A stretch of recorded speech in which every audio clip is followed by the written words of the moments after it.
First, check the remote's function by pressing any of the buttons to confirm if the LED backlight illuminates. If the LED backlight behind the remote buttons does not illuminate, check the batteries in the back of the remote. Confirm if they are secured, or replace the batteries if needed.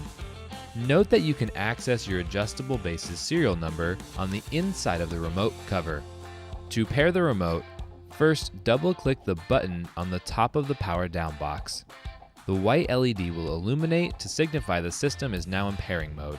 Next, open the back cover of the remote control and hold down the clear button in the center of the back of the remote for 3 to 5 seconds.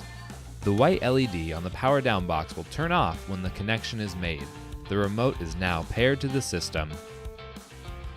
If you have any questions or would like further assistance, please contact us through the contact information on your warranty card.